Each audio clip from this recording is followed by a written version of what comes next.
사람은 살아가면서요, 제일 정체성의 질문이 생깁니다. 사람은 어디에서 왔는가? 그리고 무엇 때문에 살아가는가?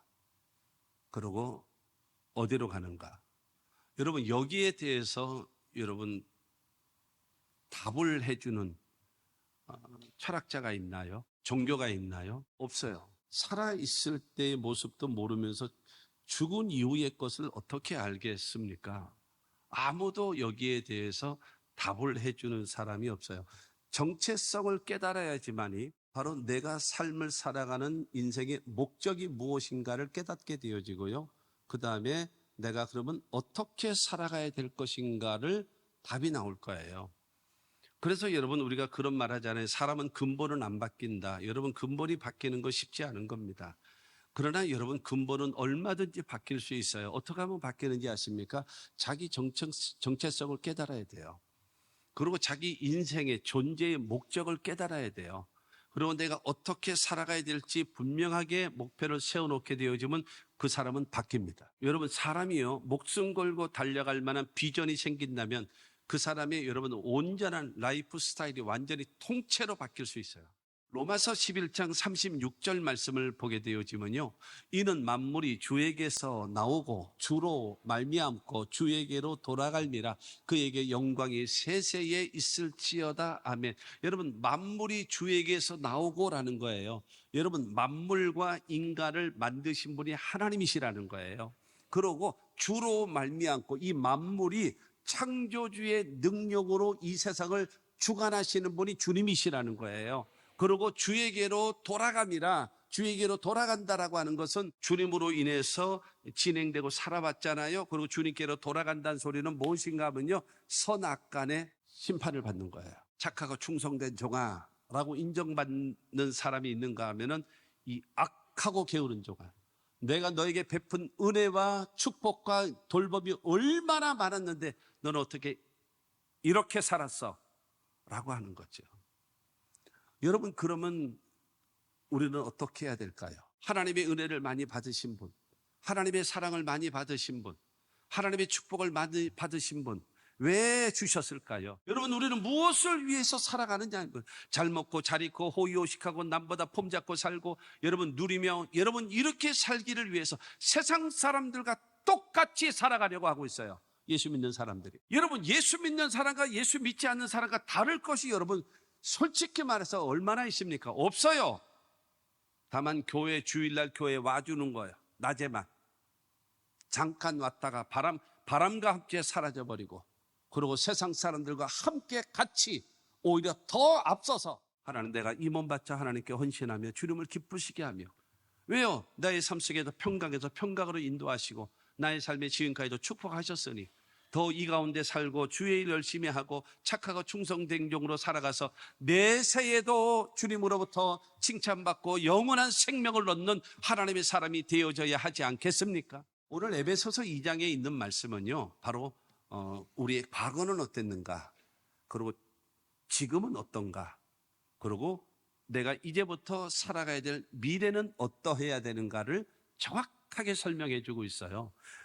에베소 2장 12절 말씀을 보게 되어지면, 그때에 너희는 그리스도 밖에 있었고 이스라엘 나라의 밖의 사람이라, 약속의 언약들에 대하여는 외인이요 세상에서 소망이 없고 하나님도 없는 자이더니 라고 말씀하고 있어요. 그리스도 밖에 있는 사람, 불신자라는 거죠. 이스라엘 나라 밖의 사람, 택함 받지 못했다라고 하는 거죠. 그 다음에 약속의 언약들에 대해서 외인이요, 하나님의 언약과 약속이 나하고도 없어요. 주님과 상관없는 거예요. 여러분, 창조주가 없고 생명의 주님이 나에게 없기 때문에 세상에서 소망이 없어요. 그리고 하나님이 없는 자, 그렇기 때문에 영원히 버림받고 멸망할 수밖에 없는 존재였었다, 그때에 라는 거죠. 우리의 과거가 그렇다라는 겁니다. 그러면 13절 14절 말씀 보면은, 이제는 전에 멀리 있던 너희가 그리스도 예수 안에서 그리스도의 피로 가까워졌느니라. 그는 우리의 화평이신지라. 둘로 하나를 만드사 원수된 것 곧 중간에 막힌 담을 자기 육체로 하시고, 이제는, 지금 이제는 전에 멀리 있던 하나님과 상관없이 버림받아야 마땅한 존재로 살았던 우리가 그리스도 예수 안에서 그리스도의 피로 누구와 하나님과 가까워졌다라는 거예요. 그 예수께서 하나님과 우리와의 관계 속에서 화평이 되셔서 둘로 된 것을 하나로 만들어 주시고 원수된 관계에서 화목의 관계로 만들어 주셨고 하나님과 나와의 관계를 여러분 허물어서 하나가 되게 만드시는 그 역할을 베풀어 주셨기 때문에 이제는 그리스도 예수 안에서 그리스도의 피로 말미암아 하나님과 화목되어진 하나가 되어진 사람이라고 성경은 말씀하고 있어요. 우리는 하나님과 여러분 상관없는 버림받은 존재였습니다. 이제는 그리스도의 피로 말미암아 구속고 죄사함을 얻은 하나님의 사람이 되어졌습니다. 믿으시면 아멘 하시기 바랍니다. 그렇다면 오늘 본문 19절 말씀을 봅니다. 19절에 보면 그러므로 이제부터 너희는 외인도 아니요 나그네도 아니요 오직 성도들과 동일한 시민이요 하나님의 권속이라. 그러므로 그때에 구원받지 못했지, 이제는 그리스도의 피로 하나님과 가까워졌지. 그러므로 이제부터 너희는, 너희의 미래는, 앞으로 오늘부터 시작되는 앞으로의 인생은 어떻게 살아가는가? 너희는 외인도 아니고 나그네도 아니고 성도와 동일한 시민이요 하나님의 권속, 하나님의 자녀, 아버지라 부를 수 있는 하나님과의 가족이지 않냐?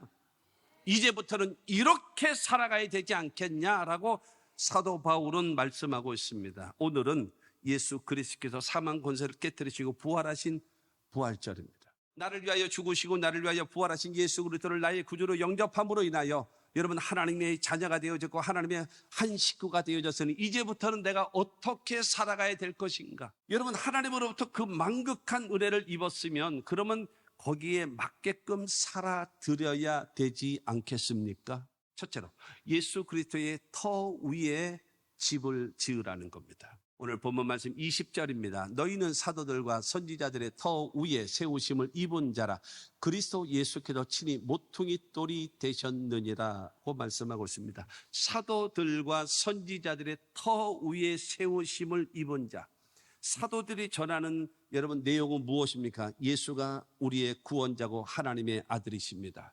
구약의 선지자들이 여러분 예언해 놓는 말씀이 무엇입니까? 메시아가 오신다, 메시아가 오신다. 신약시대 여러분 예수님 당시에도 선지자들이 있었습니다. 그들은 사도들과 비슷한 그 역할을 하고 있는 선지자들도 여러분 예수가 오셨다, 그가 우리의 죄를 위하여 죽으셨다, 우리를 위하여 부활하셨다, 그 예수를 믿으면 구원함을 얻는다. 근데 그 예수는 하나님 보좌 우편에 계시고 다시 오신다. 이거를 전하고 있거든요. 그렇기 때문에 예수 그리스도의 터 위에 세우심을 입은 자다라고 말씀하고 있습니다.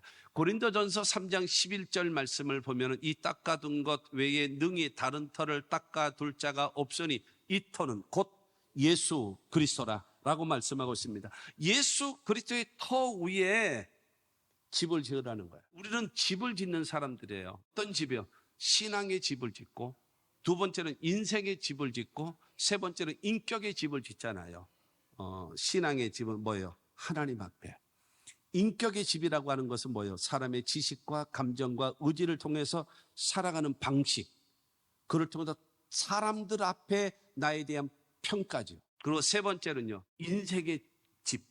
인생의 집이라고 하는 것은 뭐예요? 가족 앞에, 그리고 내 자신 앞에 부끄러움 없이 하나님 앞에 집을 짓는 사람, 하나님 앞에도 사람 앞에도 은총과 기중여김을 받는 그 신앙이 중요합니다. 신앙의 집, 그 다음에 인격의 집, 그 다음에 인생의 집이 되어져서, 그 다음에 내 자신 앞에, 가족들 앞에 여러분 중요한 것은 후회 없고 보람 있고 존경하고 존중해 주는 그와 같은 모습으로 우리가 살다가 세상을 떠나가야 되지 않겠나. 구원받은 사람이기 때문에 이것을 행해야 된다는 거예요. 그러므로 저와 여러분들은요, 신앙의 집, 인격의 집, 인생의 집을 짓는데 하나님 앞에 사람들과 내 자신과 가족들 앞에 내가 집을 짓는 거예요. 그러면 그 집을 짓는 중심이 바로 무엇인가? 구심점이 예수님 말씀하십니다. 마태복음 7장 24절과 25절을 통해서 말합니다. 그러므로 누구든지 나의 이 말을 듣고 행하는 자는 그 집을 반석 위에 지은 지혜로운 사람 같으리니 비가 내리고 창소가 나고 바람이 불어 그 집에 부딪히되 무너지지 아니하나니 이는 주초를 반석 위에 놓은 까닭이요 라는 거예요. 예수님의 말씀을 듣고 행하는 사람은 반석 위에 터를 닦고 집을 짓는 자래요. 그런데 그 집의 경도성을 확인하는데 뭘로 확인하는가 하면은 25 5절 말씀 보면은 비가 내리고 두 번째는 창수가 나고 세 번째로는 바람이 불대 그랬어요. 비가 온다라고 하는 것은 하나님의 훈련, 하나님의 테스트, 그 다음에 창수가 난다라고 하는 것은 이 세상을 우리가 살아가다가 보게 되어지면 세상에서 받는 고난, 여러분 나를 흔들어 보고 시험해 보는 거예요. 뿐만이 아니라 여러분 바람이 옆에서 불어오는 거예요.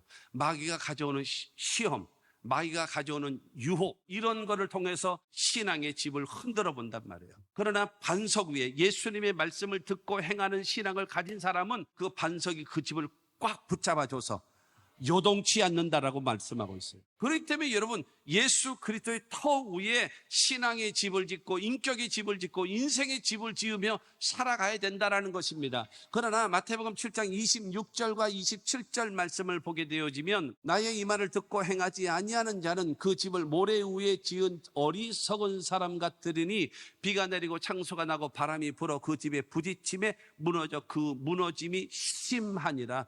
예수님의 말씀을 듣고도 행하지 아니하게 되어지면 모래 위에 집을 지은 자와 같다라는 거예요. 너의 중심이 말로만이 아니라 믿음의 사람 되어져야지만이 여러분 예수께서 저와 여러분들의 삶을 꽉 잡고 계신다라.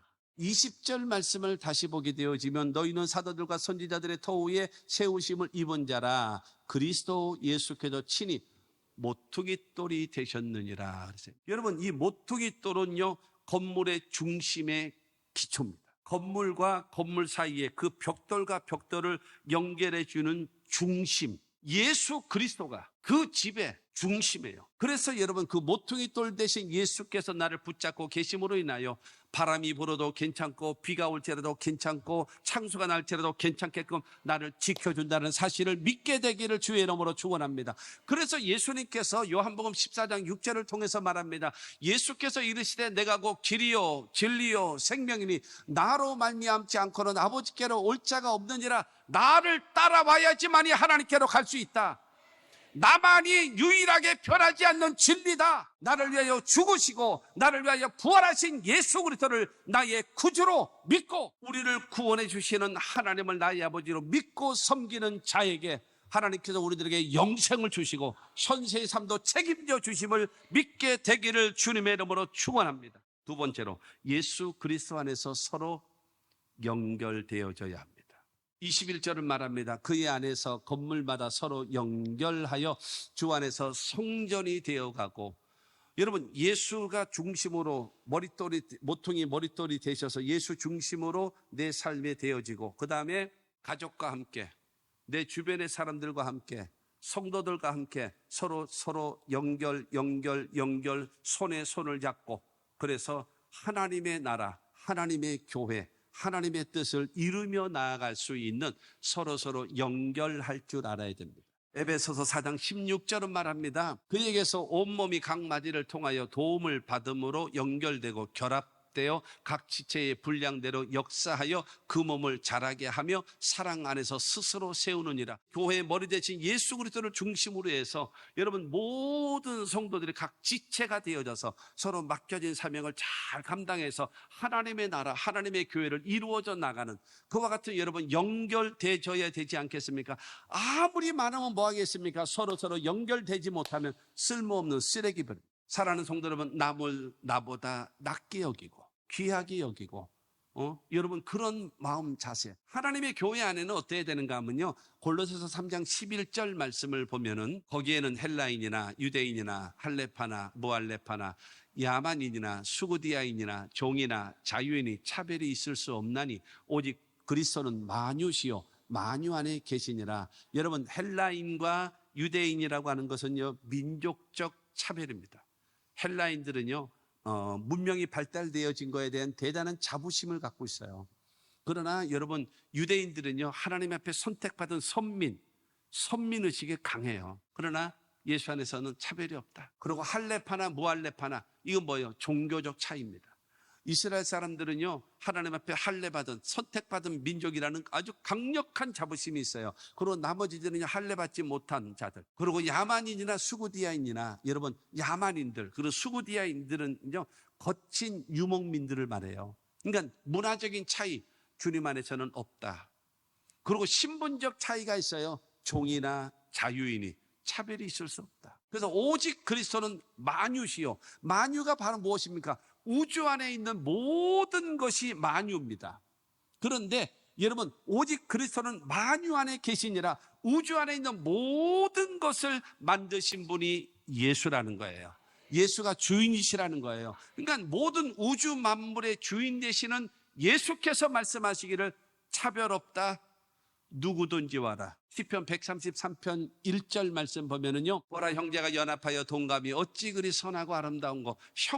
형제라고 하는 것은 형과 동생이잖아요. 큰 자와 작은 자가 있잖아요. 많이 가진 자와 적은 자가 있잖아요. 많이 배운 자와 못 배운 자가 있잖아요. 돈 많은 부자와 가난한 사람이 있잖아요. 이것이 형제란 말입니다. 그러나 이 형제가 연합해서 동거하고, 여러분, 내적으로 외적으로 연합돼서 하나가 되어지면요, 하나님이 그걸 선하게 보시고 아름답게 보시고요, 귀하게 여기신답니다. 여러분, 무엇보다도 교회 안에서는, 그 다음에 더군다나 여러분 가정 안에서는 우리 모두 뭐예요? 예수를 중심으로 해서 하나가 되어지고 아름답게 연결되어지는, 여러분, 그와 같은 삶을 살아가는 우리 모두가 되기를 주의 이름으로 축원합니다. 그리스도 안에서 서로 연합하십시오. 그리고 세 번째로, 예수 그리스도 안에서 함께 지어져 가는 거예요. 모퉁이돌, 머릿돌 대신 예수 그리스도를 토로 삼고 집을 지어야 되고, 그 다음에 예수 그리스도를 중심으로 한 연결이 되어지고, 그 다음에 그 집을 서로 세워져 가는 거예요. 지어져 가는 겁니다.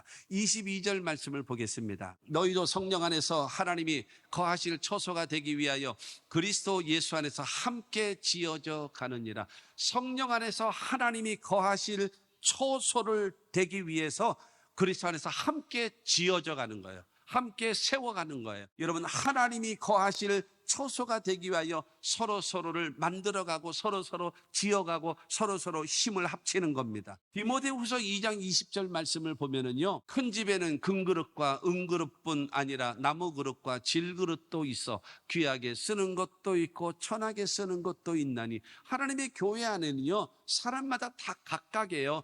금그릇과 같은 사람도 있고, 은그릇과 같은 사람도 있고, 나무그릇과 같은 사람도 있고, 그 다음에 질그릇과 같은 사람도 있고, 세상에서 여러분 천하게 쓰임받는 사람도 있는가 하면 귀하게 쓰임받는 사람 다 있단 말입니다.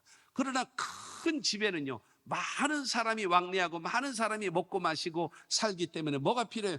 다양한 그릇이 필요한 거예요. 예수님께서요, 기도를 가르쳐 주시는데 마태복음 6장 9절과 10절 말씀을 보면은요, 그러므로 너희는 이렇게 기도하라. 하늘에 계신 우리 아버지여, 이름이 거룩히 여김을 받으시오며 나라가 임하시오며 뜻이 하늘에서 이룬 것 같이 땅에서도 이루어지이다. 예수님께서 기도를 가르쳐 주세요. 그러면서 기도를 받으시는 분이 누구냐? 하늘에 계신 우리 아버지시다. 그리고 너희가 하나님 앞에 기도해야 될 내용이 있다. 그 내용이 뭐냐? 첫째로는 하나님의 이름이 거룩히 여김을 받기 위해서 기도하라. 두 번째로는 하나님의 나라가 우리의 마음에, 우리의 가정에, 우리 교회에, 이 나라에 하나님의 나라가 임하기를 위하여 기도하라. 그 다음에 세 번째로, 하나님이 이루시기를 원하시는 그 뜻이 나를 통해서, 우리 가정을 통해서, 우리 교회를 통해서, 우리 민족을 통해서 이루어지기를 위하여 기도하라. 우리가 기도할 때에 하나님의 이름이 거룩히 여김을 받으시기를 원합니다. 그리고 하나님의 나라가 우리 가운데 이루어지기를 원합니다. 하나님의 뜻이 우리를 통해서 이루어지기를 원합니다. 주여 우리를 사용하여 주시옵소서. 이렇게 기도하라. 이것이 뭐예요? 얼마나 아름답습니까? 우리 모두 이와 같은 하나님의 사람들이 될 수 있게 되기를 주님의 이름으로 축원합니다. 함께 지어져 가는 거예요. 함께요. 사도행전 1장 14절 15절 말씀을 보게 되어지면, 여자들과 예수의 어머니 마리아와 예수의 아우들과 더불어 마음을 같이하여 오로지 기도에 힘쓰더라. 모인 무리의 수가 약 120명이나 되더라. 사도행전 1장 13절 보면 예수님의 12명의 제자들을 말하고 있어요. 그러고 나서 예수를 따르던 수많은 여자들, 그리고 예수의 어머니 마리아, 그리고 예수님의 육신의 동생들, 그들이 여러분 마음을 같이하여서 모여서 하나님께서 기도에 힘쓰는 겁니다. 예수님이 승천하시기 전에 예루살렘을 떠나지 말고 아버지 약속하신 바 성령을 기다리라. 요한은 물로 침례를 베풀었으나 너희는 몇 날이 못되어 성령으로 침례를 받으리라. 성령을 받으면 너희가 권능을 받게 될 것이고 그 다음에 예루살렘과 유대와 사마리아 땅끝까지 이르러 내 증인이 될 것이다 라고 하신 그 말씀을 붙잡고 여러분 모든 사람 120여 명이 모여서 하늘의 하나님께 기도하더니 오순절날 성령이 임하였고 그 성령을 받은 그들이 여러분 걸어 잠그고 있던 문들을 박차고 나가서 너희가 죽인 예수가 하나님의 아들이요 우리의 구원자다라고 여러분 담대히 복음을 증거하면서 그 복음이 대한민국 우리에게까지 전달되어졌다는 사실을 믿으시기를 바랍니다. 여러분은 제일 먼저 전도해야 될 대상은 누구인가?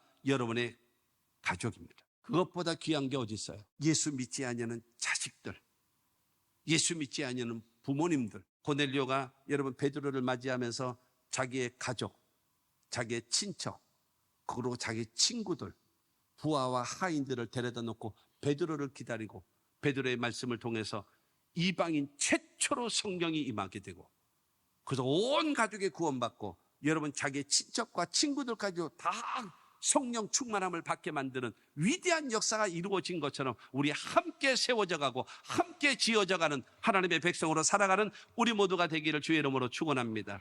결론입니다. 빌립보서 3장 12절은 우리에게 말합니다. 내가 이미 얻었다 함도 아니요 온전히 이루었다 함도 아니라 오직 내가 그리스도 예수께 잡힌 바 된 그것을 잡으려고 달려가노라.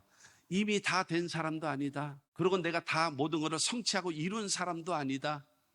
하나님께서 나에게 주신 사명을 이루기 위하여 끊임없이 달려가는 사람이다. 앞으로. 그러므로 우리는 어떻게 살아가야 될까요? 첫째로 예수 그리스도를 중심으로 터를 잡고 신앙의 집과 인격의 집과 인생의 집을 짓는 사람이 되어야 합니다. 그리고 두 번째로는 예수 그리스도 안에서 서로 여러분 가족 간에 연합되어지고 여러분 친척 간에 연합되어지고 그 다음에 성도 간에 손에 손잡고 잘 연결되어져서 하나님의 뜻을 이룰 수 있어야 할 것입니다. 그리고 세 번째로 예수 그리스도 안에서 함께 하나님이 거하실 초소를 만들기 위해서 하나님의 나라가 이루어지기 위해서 우리는 함께 목사도 전도사도 장로님들도 권사님들도 안수입사님들도 모든 사람들 내가 안 하면 남이 하겠지. 여러분 내가 안 하면 누가 하겠습니까? 내가 안 하면 누가 하겠습니까? 이 심정 내가 아니면 딴 사람이 하겠지. 그 마음은 버리세요. 내가 아니면 누가 하나? 내가 해야지. 이 마음을 갖고 하면은 가정이 살지 않겠어요? 교회가 살고 국가가 살지 않겠습니까? 남을 나라 방치하지 말고 여러분 중요한 거는 예수 중심의 신앙, 그 다음에 함께 연결되어지는 신앙, 그 다음에 함께 하나님이 거하실 초소를 이루기 위하여 함께 지어져가는 하나님의 사람들이 될 수 있게 되기를 바랍니다. 우리가 교회의 사명을 감당하고 성도의 사명을 감당하면 로마서 14장 17절 18절 말씀처럼 하나님의 나라는 먹고 마시는 것이 아니요 오직 성령 안에 있는 의와 진리와 평강이니라. 이로써 그리스도를 섬기는 자는 하나님을 기쁘시게 하며 사람에게도 칭찬을 받느니라. 우리 모두 사명을 감당함으로 인하여 하나님을 기쁘시게 하고 사람들에게도 칭찬을 받는 교회와 성도 됩시다.